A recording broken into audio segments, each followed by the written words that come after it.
Estamos de volta com Pensamento Jurídico, uma produção da Mages. Participe de nosso programa através do e-mail pensamento@amages.com.br, pensamento@amages.com.br.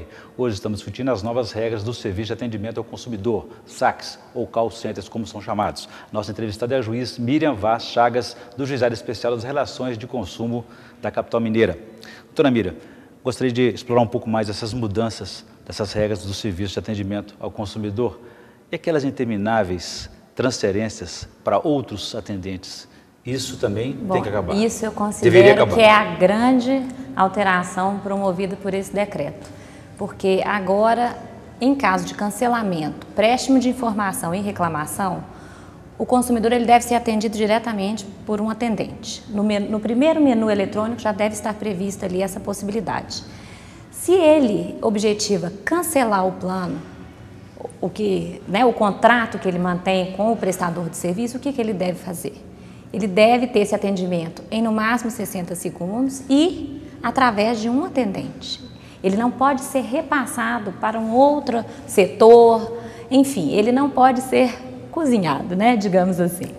E as regras se aplicam também para os bancos? Se aplicam também para os bancos. Todo aquele prestador de serviço que possui um serviço de atendimento ao cliente, ele deve observar essas regras. Então, se o cliente pretende cancelar o contrato, todo atendente de call center deve estar habilitado a proceder a esse cancelamento. Ele não pode ser repassado e ficar aguardando interminavelmente a solução do seu problema.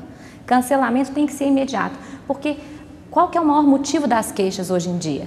É isso, é que os consumidores tentam cancelar os seus planos e não conseguem. As empresas, elas tentam manter o cliente vinculado e não permitem essa liberação, digamos assim. E como é que fica aquelas empresas que ofertam serviços, como, por exemplo, da TV, que disponibilizam um sinal até o momento do contrato ser efetivado pelo contato telefônico ou depois que for retirado, for desmontado aquele equipamento na casa do cidadão? Bem, anteriormente não havia uma regulamentação a esse respeito. Então, o que as empresas, principalmente as de TV a cabo, que disponibilizam equipamentos na residência dos consumidores, faziam?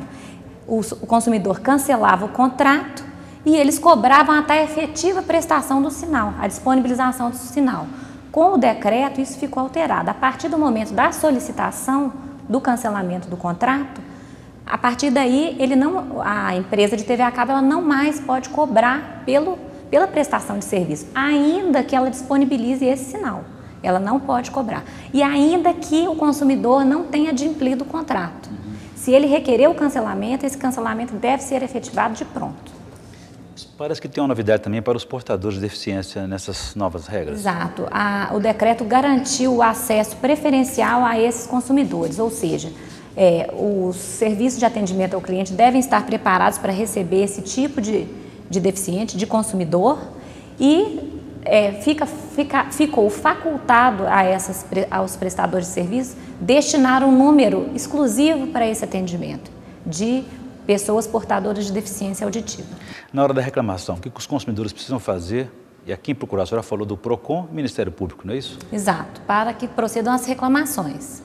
Agora, se há algum tipo de demanda própria, eles devem se valer ou dos préstimos da Defensoria Pública, ou no caso de demandas que envolvam até 20 salários mínimos, eles próprios podem ajuizar perante os juizados especiais as suas demandas. Não é preciso de advogado nesse caso? Não é preciso de advogado nesse caso, até 20 salários mínimos.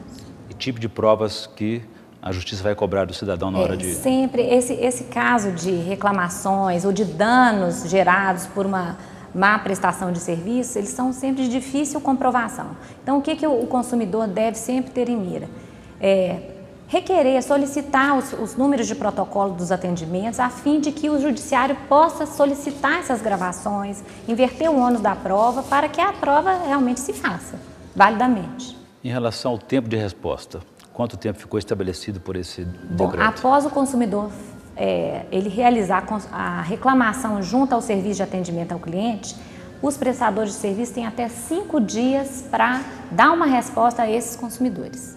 No juizado, a senhora, nesse pequeno período de mudança aí, de 2 meses, já chegou sim uma demanda a respeito das reclamações? Não, nós ainda não podemos sentir, não conseguimos sentir isso ainda, porque isso vai depender do ajuizamento e da própria validade. O decreto passou a ter vigência a partir de 1º de dezembro de 2008. Então, as demandas só vão ser sentidas, eu tenho impressão, a partir do 2º semestre de 2009. E os PROCONs estão funcionando?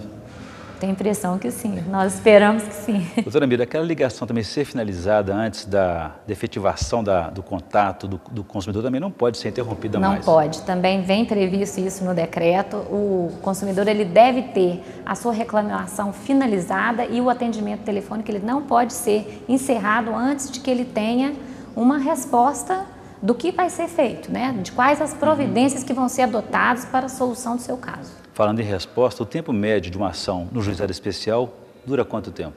Hoje, em torno de 3 a 4 meses. Para ter uma resposta definitiva. Em torno disso. Obviamente que vai depender da complexidade da causa. Isso aí é um tempo médio de finalização das demandas. Excedendo aquele limite, a senhora disse, é que vai para a justiça tradicional. Exato. Ok. Bom, vou fazer um novo intervalo, gostaria que no próximo bloco a gente falasse então das mudanças também que já foram feitas aí para os planos de saúde. A gente volta em instantes.